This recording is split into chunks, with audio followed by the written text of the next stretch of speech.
following segment is brought to you in partnership with our friends over at Future 42. Turn your frustration into action at future42.org. $1 million a day. $1 million a day. That is how much the state of Washington is spending on just one effort to try to save and restore Washington state's salmon population. Now look, I love the salmon.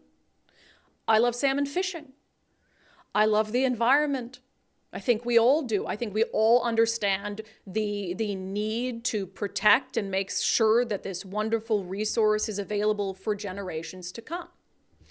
But one of the challenges about this particular project is not only is it insanely expensive, I mean, costs that are almost difficult to wrap your mind around, but simultaneously, it's not working. And that's not coming from me. That's coming from the Seattle Times. So the Seattle Times did this entire investigative report. I encourage you to read it. It came out over the weekend about what they call the costliest salmon recovery program in Washington. And they give a little background here because some of this is mandated by a court for the state of Washington to do. It says, in 2013, a federal judge sided with 21 Western Washington tribes who argued the salmon blocking culverts violated their treaty fishing rights. The judge issued an injunction ordering the State Department of Transportation to replace its salmon barriers blocking habitat by 2030. Culverts have been used for decades, and if designed properly, they allow fish to pass through without problems. But others are too steep, too narrow, or have other flaws. Nearly 80 years ago, the state attorney general found that fish-blocking culverts violated state law. The Seattle Times analyzed the state's own project reports and found that for every barrier the state removes on a waterway, 9 others upstream and 2 downstream partially or fully blocked fish migration. Most of those other barriers are not scheduled to be removed.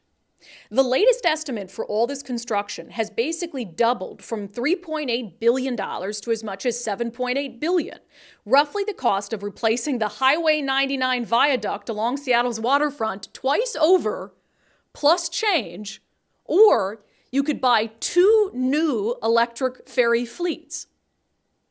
So to put that in layman's terms, you've got this court order that says, hey, the way that some of these culverts are designed by the state and Washington State Department of Transportation is not allowing for fish migration. So you've got to go in by 2030 and you have to remove them, change them, update them, upgrade them. The problem is that WashDOT has to do that to certain culverts, but you might have upstream other obstacles that the state is not going to and is not required to remove, so the state's not concerning themselves with those obstacles. So they could spend $100 million removing this set of obstacles for the salmon. And they know that just a short way upstream, those salmon are going to hit another obstacle that they're not going to be able to get over. So you're dumping hundreds of millions of dollars, billions of dollars, into fixing culverts when you know it won't actually fix the problem. More on this Seattle Times investigation. Again, removing WA salmon barriers surges to $1 million a day, but even the Times admits results are murky. It says WashDOT and Governor Inslee's administration aren't factoring in, because the court order doesn't require it, the countless other culverts owned by municipalities, railroads, homeowners, and others that block salmon migration. In some cases, the work has restored good salmon habitat, but in many others, WashDOT and the Inslee administration have narrowly focused on fulfilling the terms of the court order and haven't seized opportunities to prevent their investments from being ineffective or even worthless. Now the state needs $3.5 billion to $4 billion more than the legislature previously allocated, more than half of WashDOT's annual budget. But the doubling costs would buy a relatively small amount of habitat and require construction on Interstate 5, I-90, and other major highways. So not only are they spending money on projects that cost twice what it cost us to remove the Alaskan Way Viaduct and replace it with a deep bore tunnel, not only, as the Seattle Times said, could you buy 2 full new electric ferry fleets, but they need even more money, $3.5 billion to $4 billion more, half of WashDOT's full annual budget, to keep doing this work that even the Seattle Times acknowledges might be fruitless, because once you fix this, you're not fixing, and the state doesn't seem concerned with fixing, whatever else upstream might continue to impact the salmon. Now, one of the reasons why I believe the Seattle Times is doing this now, and I want you to be laser focused on it, is because the Climate Commitment Act could be repealed in November. Let me explain. One of the things that the money from the Climate Commitment Act is going to help fund is this court order and carrying out this court order, which, as we now know, is incredibly expensive, about $1 million a day.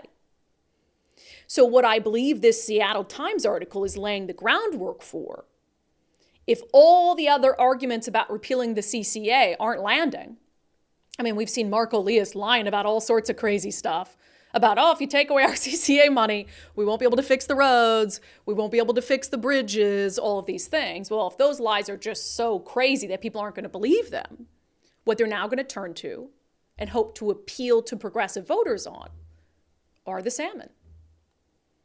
They're going to say, hey, we've got this court order and we've got to carry it out to save the salmon.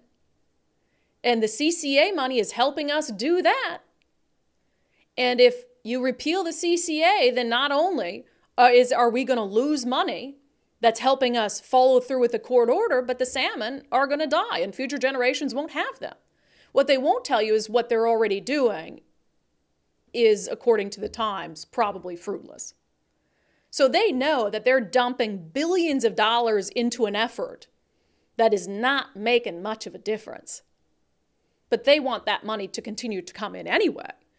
So rather than, say, hey, we have this court order that we have to live up to, so we're replacing these culverts, but at the same time, if we replace these culverts, but we don't fix all the issues further upstream, then this is going to be fruitless, so we better do that too, if the goal is really saving the salmon.